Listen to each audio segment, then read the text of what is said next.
everyone, today's video is about when you get hyperthermia. Please don't forget to subscribe, like, and share, and let's get going. The snow was falling heavily, each flake a silent witness to the storm that was brewing inside of you. You had stormed out of the dorm after a heated argument with Bakugo and Kirishima, your heart pounding in your chest, your breath visible in the freezing air. You didn't even grab your coat, just shoved your feet into your boots and left, the door slamming behind you.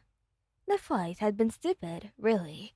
Something about you overworking yourself during training, not listening to their concerns, and then snapping at them when they tried to intervene. Bakugo had yelled, Kirishima had tried to mediate, and you had felt ganged up on, and so you left. Now, hours later, you were lost in the woods. Near UA, the cold seeping into your bones, your fingers numb, and your thoughts sluggish. You stumbled over a root, falling into the snow. It was so cold, so very cold. You tried to get up, but your legs wouldn't cooperate. Your vision blurred, and you realized with a sinking feeling that you were in trouble. Hypothermia. You knew the signs. You tried to call for help, but your voice was weak, swallowed by the howling wind. Back at the dorms, Bakugo was pacing like a caged animal. Kirishima sat on the couch, his head in his hands. The room was tense. The air was thick with regret. We shouldn't have pushed her so hard, Kirishima said, his voice heavy with guilt. She's been stressed, and we just made it worse. Bakugo stopped facing around, his fist clenching. Damn it, I know that. But she's so freaking stubborn. She won't listen to anyone, not even us.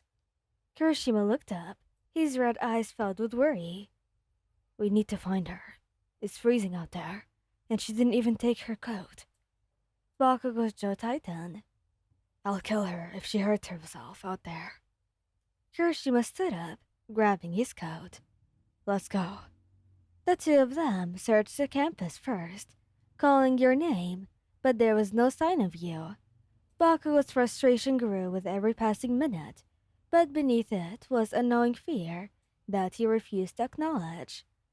Kirishima's usual optimism was fading, replaced by a growing sense of dread. What if she left campus? Kirishima asked, his breath visible in the cold air. Bakugo growled. She wouldn't be that stupid. But the look they exchanged said otherwise. Without another word, they headed for the woods. When they found you, you were half buried in the snow, your skin pale, your lips blue. Bakugo's heart stopped for a moment, and then he was running, Kirishima right behind him. Why? Kirishima shouted, dropping to his knees beside you. He shook you gently, but you didn't respond. She's freezing, Bakugo cursed, stripping off his coat and wrapping it around you. We need to get her back to the dorms, now. Kirishima nodded, lifting you carefully into his arms.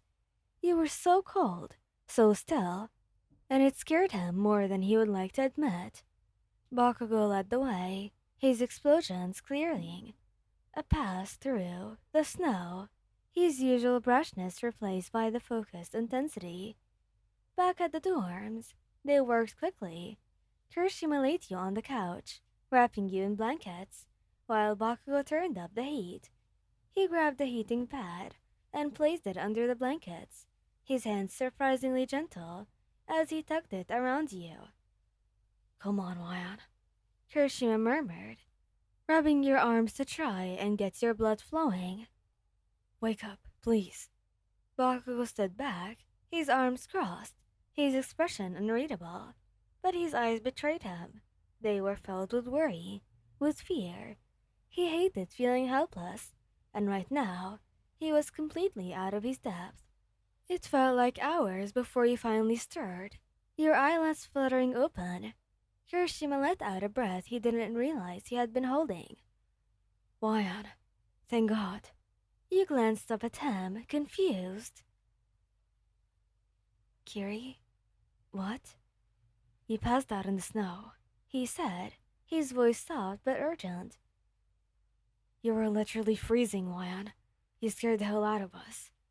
He looked past him to Bakugo, who was standing still a few feet away, his arms crossed, his jaw clenched. He looked angry, but you could see the relief in his eyes. You're an idiot, he said. What the hell were you thinking? Running off like that, Juan?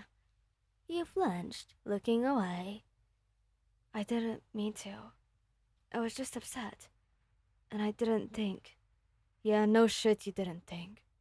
Bakugo snapped. But then he sighed, running a hand through his hair. Damn it, Juan.